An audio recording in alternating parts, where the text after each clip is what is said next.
동대문이 망했다고요? 아닙니다. 동대문은 멀쩡합니다. 작년 한 해 DDP에만 1,700만 명이 다녀갔고 동대문역 이용객은 오히려 23% 넘게 늘었습니다.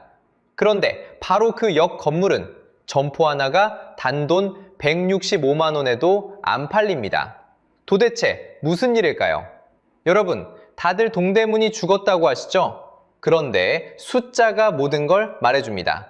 DDP는 2024년에만 1,700만 명이 찾았고 동대문역 승하차 인원은 2년 만에 2,076만 명에서 2,572만 명으로 23.8% 늘었습니다.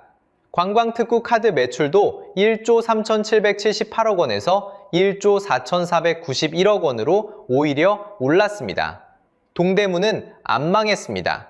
그런데 바로 그 한복판 맥스타일이라는 상가는 점포 263곳 중 공실률이 86%입니다. 굿모닝시티는 70%입니다. 한 상인은 임차료를 안 받고 관리비만 내라고 해도 들어올 사람이 없다고 말합니다. 같은 동대문, 같은 거리인데 한쪽은 1,700만 명이 몰리고 한쪽은 텅 비어 있습니다. 많은 분들이 온라인 쇼핑 때문이라고 생각하실 겁니다. 하지만 그게 전부라면 왜 바로 옆 두산타워는 멀쩡할까요? 진짜 원인은 따로 있습니다. 그리고 그 원인은 지금 동대문을 넘어 여러분이 노후자금으로 분양받았을지도 모를 전국의 상가에서 똑같이 자라고 있습니다. 본격적으로 그 정체를 파헤치기 전에 이런 경제 이야기를 놓치고 싶지 않으시다면 구독과 좋아요 한번 눌러주세요. 그럼 시작하겠습니다. 먼저 저와 함께 한 건물 안으로 들어가 보겠습니다. 문을 열자 가장 먼저 정적이 밀려옵니다. 사람이 없습니다. 소리가 없습니다. 한때 이 안을 채웠던 음악도 흥정 소리도 들리지 않습니다. 이곳은 동대문의 한 종합상가 맥스타일입니다. 점포가 모두 263칸 들어선 큰 건물입니다. 그런데 그중 86%가 비어 있습니다. 10칸 중 9칸에 불이 꺼져 있다는 뜻입니다. 복도를 걷습니다. 셔터가 끝없이 이어집니다. 내려진 셔터에는 빛바랜 안내문이 붙어 있습니다. 임대문의. 적힌 전화번호의 잉크는 이미 흐려졌습니다. 어떤 칸은 가격표가 그대로 붙어 있습니다. 주인이 황급히 떠난 흔적입니다. 어떤 칸에는 먼지 쌓인 옷걸이만 덩그러니 남아 있습니다. 발소리가 텅 빈 천장에 울립니다. 그 울림이 이 공간의 크기를 새삼 일깨웁니다. 분명 한낮입니다. 그런데 창으로 들어오는 빛은 복도 끝까지 닿지 못합니다. 매장 안쪽은 낮인지 밤인지 분간이 되지 않습니다. 시간이 멈춘 듯한 공기가 어깨를 누릅니다. 층을 오르려 에스컬레이터 앞에 섭니다. 멈춰 있습니다. 손잡이도 발판도 차갑게 굳어 있습니다. 전기를 아끼려 꺼둔 지 오래입니다. 한층 또 한층 계단을 걸어 올라갑니다. 위로 갈수록 불빛은 더 줄어듭니다. 어느 층에 이르자 복도 전체가 어둠에 잠겨 있습니다. 한낮인데도 그렇습니다. 위층의 풍경은 또 다릅니다. 옷을 팔던 자리에 종이 상자가 쌓여 있습니다. 매장이 창고로 변한 것입니다. 누군가의 재고가 켜켜이 먼지를 뒤집어 쓴 채 주인을 기다립니다. 상점이 떠난 자리는 그렇게 물건을 쌓아두는 빈 방이 되어갑니다. 이게 한 건물만의 일일까요? 아닙니다. 바로 옆 굿모닝시티도 70%가 비었습니다. 동대문 도소매 상가 건물 32곳을 조사했더니 그중 14곳이 두 자릿수 공실률을 기록했습니다. 두 자릿수 공실률. 말은 짧지만 무거운 숫자입니다. 10칸 중 적어도 한두 칸은 비어 있다는 뜻이고 건물에 따라서는 그 비율이 절반을 넘기도 합니다. 한두 건물의 사정이 아니라 거리 곳곳에서 같은 일이 벌어지고 있다는 신호입니다. 불 켜진 칸은 손에 꼽습니다. 그 안에 남은 상인들의 표정은 더 무겁습니다. 손님을 기다리는 게 아니라 시간을 견디는 얼굴입니다. 한 상인은 이렇게 말합니다. 장사 40년 했어요. 그런데 임차료 없이 관리비만 내라고 해도 들어올 사람이 없어요. 공짜로 자리를 내줘도 채울 사람이 없는 시장. 그게 지금 이곳의 현실입니다. 또 다른 상인은 매출 이야기를 꺼냅니다. 코로나 때 매출이 반토막 났는데 지금은 그때의 3분의 1 수준이에요.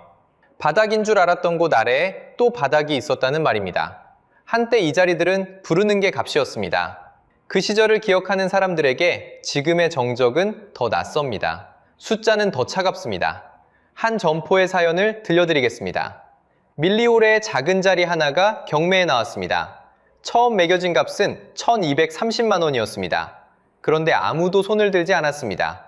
한 번, 두 번, 값은 계속 깎였습니다. 그렇게 10번을 유찰한 끝에 가격은 165만 원까지 내려갔습니다. 165만 원. 웬만한 가전제품 한 대 값입니다. 한때 점포 하나가 그 자리에 서 있던 권리의 값이 이만큼 쪼그라들었습니다. 문제는 그 다음입니다. 그 점포에 밀린 관리비가 1,100만 원이었습니다. 낙찰가보다 밀린 빚이 훨씬 큽니다. 배보다 배꼽이 더 큰 셈입니다. 165만 원의 자리를 가져오면 1,100만 원짜리 청구서가 따라옵니다. 그러니 이 자리는 공짜로 줘도 떠안을 사람이 없습니다. 사겠다는 게 아니라 오히려 돈을 얹어줘야 가져갈까 말까 한 자리가 된 것입니다. 건물 전체가 짊어진 무게는 더 무겁습니다. 굿모닝시티는 밀린 전기료가 5억 원을 넘겼습니다. 결국 한국전력이 단전을 통보하는 상황까지 갔습니다. 불을 켤 돈조차 모이지 않는 건물. 어둠은 그렇게 위에서부터 천천히 내려오고 있었습니다. 다시 1층으로 내려와 출구에 섭니다. 등 뒤로는 셔터의 골목이, 정문 너머로는 환한 거리가 펼쳐집니다. 같은 동대문이 맞나 싶을 만큼 다른 풍경입니다. 그런데 이게 동대문 전체의 모습일까요? 아닙니다. 바로 이 골목에서 5분만 걸어가면 완전히 다른 동대문이 나타납니다. 셔터가 내려간 골목을 등지고 큰 길로 나서는 순간 풍경이 통째로 바뀝니다. 거대한 은빛 건물 앞에 사람들이 가득합니다. 동대문 디자인 플라자, DDP입니다. 이곳을 2024년 한 해에만 1,700만 명이 다녀갔습니다. 외국인이 뽑은 서울 방문지 5위에도 올랐습니다. 방금 본 그 빈 점포들과 같은 동네가 맞나 싶을 만큼 활기가 넘칩니다. 낮의 동대문과 밤의 동대문은 표정이 다릅니다. 셔터 내린 상가 골목은 한낮에도 인기척이 드뭅니다. 그런데 그 골목을 빠져나오면 다른 세계가 펼쳐집니다. 해가 지면 DDP의 곡선 위로 조명이 켜지고 광장에는 다시 사람이 모입니다. 카메라를 든 관광객, 화장품 매장을 찾는 외국인, 늦은 밤까지 불을 밝힌 거리, 폐허와 불야성이 같은 주소를 나눠 쓰고 있습니다. 숫자가 모든 걸 말해줍니다. 지하철 동대문 역사문화공원역을 보겠습니다. 이 역을 오간 사람은 2022년 2,076만 명에서 2024년 2,572만 명으로 늘었습니다. 23.8% 증가입니다. 발길이 끊긴 게 아니라 오히려 더 몰리고 있습니다. 지갑도 마찬가지입니다. 동대문 관광특구의 연간 카드 매출은 2019년 1조 3,778억 원에서 2024년 1조 4,491억 원으로 올라섰습니다. 700억 원 넘게 불어난 겁니다. 텅 빈 상가의 동대문과 손님이 넘치는 동대문이 한자리에 있습니다. 이 활기는 그냥 생긴 게 아닙니다. 서울시는 DDP 일대를 K뷰티의 거점으로 키우고 있습니다. 5년간 2,040억 원을 쏟아붓는 중입니다. 의류와 봉제에 쏠려있던 거리를 화장품과 관광이 끌고 가는 거리로 바꾸려는 시도입니다. 효과는 행사 때마다 확인됩니다. DDP에서 큰 문화행사가 열리는 기간이면 동대문 상권 전체의 매출이 평균 10% 안팎 올라갑니다. 사람이 모이는 축은 분명히 회복하고 있습니다. 그래서 정확히 말하면 이렇습니다. 동대문은 안 망했습니다. 한 도시 안에 2개의 동대문이 살고 있을 뿐입니다. 이 활기는 어제 오늘의 일이 아닙니다. 동대문은 무려 600년을 버텨온 시장입니다. 시작은 1905년이었습니다. 광장 주식회사가 세워지면서 옛 배옥외장이 우리에게 익숙한 광장시장으로 다시 태어났습니다. 한국에서 가장 오래된 상설시장의 출발이었습니다. 진짜 도약은 전쟁의 폐허 위에서 일어났습니다. 1962년 평화시장이 문을 엽니다. 좁은 봉제 공장에서 밤새 미싱이 돌았고 여기서 만든 옷이 전국으로 다시 바다 건너로 팔려나갔습니다. 동대문은 한국 의류 생산의 심장이자 수출기지가 됐습니다. 이 심장에는 배후지가 있었습니다. 바로 옆 동네 창신동입니다. 평화시장에서 주문이 떨어지면 창신동의 작은 봉제 공장들이 그 옷을 만들어냈습니다. 원단이 들어오고 미싱이 돌고 도매상가로 넘어가고 다시 전국 소매점으로 흩어졌습니다. 원단에서 봉제로, 봉제에서 도매로, 도매에서 소매로 이 모든 단계가 걸어서 오갈거리 안에 모여 있었습니다. 한 동네가 하나의 거대한 공장이었던 셈입니다. 그래서 가능했던 일이 있습니다. 디자인을 본 그날 샘플을 뽑고 며칠 만에 매장에 옷을 거는 속도, 세계 어디에도 없던 초고속 생산이었습니다. 그 속도를 떠받친 건 새벽이었습니다. 새벽 2, 3시, 다른 도시가 잠든 시각에 동대문은 가장 환했습니다. 전국에서 올라온 보따리상이 옷을 떼가고 짐을 실은 오토바이가 골목을 누볐습니다. 불야성, 이 단어가 가장 잘 어울리는 곳이 동대문이었습니다. 그리고 우리가 기억하는 그 전성기가 옵니다. 1990년대 후반, 거대한 패션몰이 줄지어 들어섰습니다. 1996년 프레아타운, 1998년 밀리오레, 1999년 두산타워. 해가 바뀔 때마다 새 건물에 불이 켜졌습니다. 마침내 2002년 동대문은 관광특구로 지정됩니다. 쇼핑몰 26개, 점포 3만여 개. 한 동네에 이만한 규모가 모인 곳은 어디에도 없었습니다. 그 600년의 저력이 지금도 DDP와 관광객의 발길로 이어지고 있습니다. 그러니 다시 묻게 됩니다. 한쪽은 이렇게 멀쩡한데 왜 바로 옆 점포는 165만 원에도 팔리지 않을까요? 다들 온라인 쇼핑 때문이라고 아시죠? 그게 전부라면 바로 옆 두산타워는 왜 멀쩡할까요? 같은 거리, 같은 손님, 같은 온라인 시대를 똑같이 겪었는데 말입니다. 진짜 원인은 따로 있습니다. 그 첫 단서는 소비자들이 동대문에 등을 돌린 이유에 있습니다.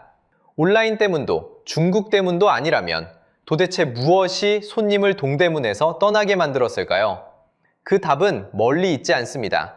손님들이 직접 남긴 말 속에 있습니다. 동대문을 다룬 영상마다 가장 많은 공감을 받은 댓글은 신기할 만큼 똑같았습니다. 가격도, 위치도, 주차도 아니었습니다. 바로 상인들의 태도였습니다. 수천 개의 댓글이 약속이라도 한 듯 같은 곳에서 터졌습니다. 한 소비자는 80이 넘은 어머니를 모시고 가발집에 들렀던 날을 잊지 못한다고 말합니다. 물건 하나 고르는 동안 무안만 당하고 나왔다는 겁니다. 또 다른 사람은 옷값을 처음부터 부풀려 부르더라는 이야기를 합니다. 깎아달라고 하면 그제야 제값이 나오고 그냥 둘러보고 나가려 하면 등 뒤에서 윽박 지르는 소리가 따라왔다고 했습니다. 이런 후기가 한두 건이 아닙니다. 끊이지 않습니다. 문제의 뿌리는 가격표가 없다는 데 있었습니다. 같은 티셔츠 한 장이 누구에게는 10,000원, 누구에게는 30,000원이었습니다. 부르는 게 값이었습니다. 흥정에 능한 사람은 싸게 샀고 그렇지 못한 사람은 고스란히 바가지를 썼습니다. 그러니 손님은 매번 의심해야 했습니다. 내가 지금 제값을 내고 있는 게 맞나? 옆 사람보다 더 주고 사는 건 아닐까? 그 작은 의심이 하루하루 쌓였습니다. 그리고 어느 순간 발길을 끊게 만들었습니다. 신뢰란 묘한 자산입니다. 쌓는 데는 수십 년이 걸리지만 무너지는 데는 한순간입니다. 그리고 한 번 깨진 신뢰는 다시 붙지 않습니다. 가장 먼저 등을 돌린 건 젊은 소비자들이었습니다. 얼굴 붉히며 흥정할 이유가 없었습니다. 무안당할 이유는 더더욱 없었습니다. 그들에게는 다른 선택지가 있었으니까요. 바로 그 빈자리를 중국 직구가 소리 없이 채우기 시작했습니다. 숫자가 모든 걸 말해줍니다. 동대문에서 티셔츠 한 장을 사려면 15,000원쯤 줘야 합니다. 그런데 알리익스프레스와 테무에서는 비슷한 옷이 5,000원대입니다. 그것도 배송비 없이 집 앞까지 옵니다. 흥정도 없고 눈치도 없고 바가지도 없습니다. 손가락 몇 번이면 끝납니다. 소비자들이 이 차이를 모를 리 없었습니다. 테무가 한국에서 거둬들인 결제액은 2023년 약 227억 원으로 추정됩니다. 그런데 단 1년 만에 5,624억 원으로 뛰었습니다. 20배가 넘는 폭증입니다. 같은 시기 중국산 의류 수입액은 47억 6천만 달러로 사상 최대를 기록했습니다. 이제 동대문에서 파는 옷의 절반 이상이 중국산이라는 말까지 나옵니다. 더 상징적인 일도 있었습니다. 동대문에 도매와 소매를 이어주던 대표 사입 플랫폼이 있었습니다. 상인들이 옷을 떼다 파는 길목이자 동대문이라는 거대한 시장의 핏줄 같은 곳이었습니다. 십수년을 버틴 그 플랫폼이 2024년 초 끝내 문을 닫았습니다. 동대문을 지탱하던 핏줄 하나가 그렇게 끊겼습니다. 여기서 분명히 짚고 넘어가야 할 게 있습니다. 손님은 그냥 떠난 게 아닙니다. 떠밀려 나간 겁니다. 믿을 수 없는 가격에 지쳤고 불친절에 마음이 상했고 더 싸고 편한 곳을 알게 됐습니다. 신뢰를 잃은 시장은 손님을 잃었고 손님을 잃은 시장은 가격 경쟁력마저 잃었습니다. 한쪽이 무너지자 나머지가 차례로 따라 무너졌습니다. 여러분, 누가 먼저 손을 놓았는지 생각해 보십시오. 온라인이 동대문을 죽인 게 아닙니다.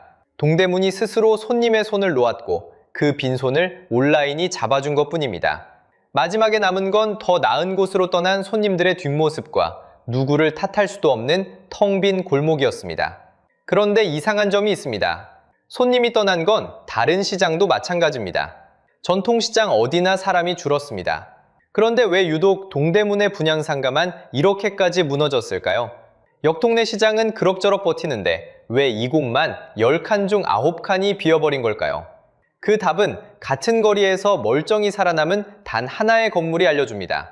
그 단 하나의 건물은 두산타워입니다. 같은 거리, 같은 시기에 지어진 건물입니다. 옆 건물들이 텅 비어가는 동안 두탄은 멀쩡히 살아남았습니다. 아니, 살아남은 정도가 아니라 모습을 바꿨습니다. 한때 패션몰이었던 그 자리는 지금 전혀 다른 매장들로 채워져 있습니다. 다이소가 들어왔고, 올리브영이 들어왔고, 유니클로가 들어왔습니다. 옷을 팔던 건물이 생활용품과 화장품을 파는 건물로 변신한 겁니다. 어떻게 이게 가능했을까요? 답은 의외로 단순합니다. 두산타워는 주인이 한 명입니다. 두산이 건물 전체를 통째로 가지고 통째로 운영합니다. 주인이 하나니까 결정이 빠릅니다. 2층은 안 되겠다. 업종을 바꾸자. 한마디면 됩니다. 안 팔리는 매장을 빼고 잘 되는 브랜드를 채우고 낡은 곳을 뜯어고치고 시대가 바뀌면 건물도 따라 바뀝니다. 그런데 길 건너 굿모닝시티는 정반대였습니다. 이 건물의 주인은 한 명이 아닙니다. 자, 여기서 충격적인 숫자가 나옵니다. 굿모닝시티의 주인은 약 3,200명입니다. 건물 하나를 한 평씩 잘게 쪼개서 3,200명에게 따로따로 팔았던 겁니다. 누구는 1층 1평, 누구는 3층 2평. 한 사람 한 사람이 다 다른 주인입니다. 이게 무슨 뜻일까요? 아무것도 바꿀 수 없다는 뜻입니다. 건물을 새로 짓고 싶어도, 업종을 바꾸고 싶어도 3,200명이 모두 같은 방향을 봐야 합니다. 주인이 3,200명인 배는 방향을 못 바꿉니다. 누구는 왼쪽으로 가자 하고 누구는 오른쪽으로 가자 합니다. 그러는 사이 배는 그 자리에 멈춰섭니다. 법이 그렇게 정해져 있습니다. 이런 건물을 새로 지으려면 주인들의 5분의 4가 찬성해야 합니다. 쉽게 말해 80%입니다. 3,200명 중에 2,560명이 손을 들어야 한다는 뜻입니다. 굿모닝시티는 어땠을까요? 2021년 기준 재건축에 찬성한 주인은 약 70%였습니다. 적지 않은 숫자입니다. 그런데도 법이 정한 80%라는 문턱에는 닿지 못했습니다. 70%까지 갔지만 거기서 멈춰버린 겁니다. 문제는 여기서 끝이 아니었습니다. 굿모닝시티에는 더 깊은 상처가 있습니다.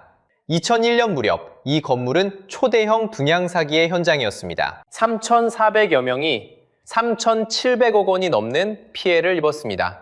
노후 자금을, 전 재산을 한 평짜리 가게에 묻은 사람들이었습니다. 깨진 유리는 다시 붙일 수 없습니다. 시작부터 금이 간 건물이었던 겁니다.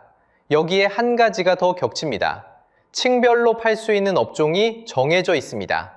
옷 팔던 층을 식당으로 바꾸는 것조차 마음대로 할 수 없습니다. 용도를 바꾸는 길마저 막혀 있는 겁니다. 자, 이제 진짜 정체가 보입니다. 같은 거리에서 두탄은 살고 옆 건물은 죽었습니다. 온라인 때문도 아니고 중국 때문도 아니었습니다. 손님이 떠난 건 두 건물 모두 똑같았습니다. 차이는 단 하나, 누가 키를 쥐고 있느냐였습니다. 한 명이 키를 쥔 배는 방향을 틀었고 3,200명이 키를 나눠진 배는 멈췄습니다. 이게 동대문의 정체입니다. 동대문이 망한 게 아닙니다. 망한 건 한 평씩 수천 명이 쪼개가진 분양상가라는 모델입니다. 죽은 건 동대문이 아니라 이 낡은 구조 하나였던 겁니다. 실제로 살아남은 시장들을 보면 답이 더 선명해집니다. 대구 서문시장은 야시장과 문화행사로 사람을 다시 불러 모았습니다. 부산 북제시장은 관광과 새로운 결제 방식으로 옷을 갈아입었습니다. 미국 뉴욕의 첼시마켓은 낡은 공장을 통째로 현대식 공간으로 바꿔 되살아났습니다. 공통점이 보이십니까? 방향을 틀 수 있는 시장은 살아남았습니다. 그리고 이 3,200명의 덫은 동대문에만 있는 게 아닙니다. 지금 이 순간에도 전국 곳곳에서 똑같은 구조의 상가들이 같은 길을 걷고 있습니다. 여기서 우리가 진짜로 배워야 할 건 동대문이라는 지명이 아닙니다. 동대문이 우리에게 던진 진짜 교훈은 따로 있습니다. 바로 한 평씩 수천 명이 쪼개가진 구분 소유 분양 상가라는 모델 자체가 위험하다는 사실입니다. 숫자를 한번 보겠습니다.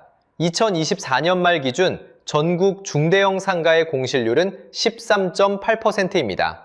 소규모 상가는 6.7에서 8.1% 수준입니다. 서울의 소규모 상가만 떼어보면 약 5.9%에 그칩니다. 평균만 놓고 보면 그렇게 심각해 보이지 않습니다. 10칸 중 1칸 정도 비었다는 이야기니까요. 문제는 평균이 진실을 가린다는 데 있습니다. 평균은 5%인데 그 안에는 멀쩡한 상가와 절반이 텅 빈 상가가 함께 섞여 있습니다. 평균은 그 둘을 한데 뭉쳐 가운데 숫자 하나로 보여줄 뿐입니다. 잘 굴러가는 1층 상가가 5%를 끌어내리는 동안 그 옆 노후한 구분 소유 분양 상가는 동대문처럼 국지적으로 공실이 치솟습니다. 어떤 곳은 동대문 못지않게 비어 있습니다. 사람이 빠져나간 지방 상가도 마찬가지입니다. 그러나 그 모든 격차는 평균이라는 한 줄에 덮여 사라집니다. 평균이 안전하다고 말하는 그 순간에도 동대문의 미래를 닮은 건물들이 조용히 늘어가고 있는 겁니다. 그리고 그 위험한 건물들에는 공통점이 하나 있습니다. 대부분 고수익 보장이라는 광고를 앞세웠다는 점입니다. 매달 따박따박 임대료가 들어온다는 약속, 노후가 보장된다는 약속, 그 약속을 믿고 서민들이 평생 모은 노후 자금을 분양받는데 쏟아부었습니다. 정작 그 건물의 주인이 수천 명으로 쪼개져 아무것도 바꿀 수 없는 구조라는 사실은 아무도 말해주지 않았습니다. 여기서 한 가지를 분명히 해야 합니다. 옷이 안 팔리는 시대가 온 게 아닙니다. 한국 패션 시장은 지금도 약 49.6조 원 규모입니다. 시장은 여전히 큽니다. 죽은 건 시장이 아닙니다. 죽은 건 동대문이 대표하던 낡은 유통 모델입니다. 수천 명이 쪼개가진 상가, 도매에서 소매로 이어지던 옛 방식, 그 비중이 빠르게 무너지고 있을 뿐입니다. 시장은 죽지 않습니다. 낡은 모델이 죽습니다. 이 둘을 구분하지 못하면 무너지는 모델에 내 노후 자금을 묶어두게 됩니다. 반대편을 보면 답은 더 분명해집니다. DDP는 2024년에만 1,700만 명이 다녀갔습니다. 서울시는 동대문 일대를 K-뷰티 거점으로 키우겠다며 5년간 2,040억 원을 투입하고 있습니다. 한때 사드와 코로나가 동대문의 관광과 소매를 정면으로 때렸지만 지금은 다시 회복세로 돌아섰습니다. 무너지는 분양상가 바로 옆에서 운영하는 주체가 분명하고 채워넣을 콘텐츠가 분명한 곳은 멀쩡히 살아있습니다. 두산타워가 살아남은 것과 같은 이유입니다. 그래서 다시 한번 말씀드립니다. 동대문은 안 망했습니다. 망한 건 구분 소유 분양상가입니다. 그러니 혹시 지금 수익형 부동산을 알아보고 계신다면 분양상가 광고를 받아보셨다면 세 가지만 확인하시기 바랍니다. 첫째, 건물 전체를 책임지고 운영하는 단일 주체가 있는가? 주인이 하나여야 업종을 바꾸고 손님을 다시 불러올 수 있습니다. 둘째, 소유주가 몇 명으로 쪼개져 있는가? 사람이 많을수록 의견은 갈리고 건물은 아무것도 바꾸지 못한 채 늙어갑니다. 셋째, 상황이 바뀌었을 때 용도를 바꿀 수 있는 건물인가? 옷이 안 팔리면 다른 것을 채울 수 있어야 건물이 살아남습니다. 이 세 가지가 막혀 있다면 그 건물은 동대문이 걸어간 길을 그대로 따라갈 수 있습니다. 여러분, 이게 남의 시장 이야기가 아닙니다. 텅 빈 동대문 상가는 멀리 있는 누군가의 손실이 아닙니다. 내가 노후 자금으로 분양받을 바로 그 상가일 수 있습니다. 동대문은 거울입니다. 그 회색 셔터 너머로 우리 노후의 한 장면이 비치고 있는지도 모릅니다. 여러분 동네에도 불 꺼진 분양상가, 텅 빈 점포가 있으신가요? 어디인지, 어떤 모습인지 댓글로 알려주세요. 여러분이 남겨주시는 한 줄이 다음 영상에 가장 생생한 자료가 됩니다. 이런 경제 이야기를 놓치고 싶지 않으시다면 구독과 좋아요도 함께 부탁드립니다.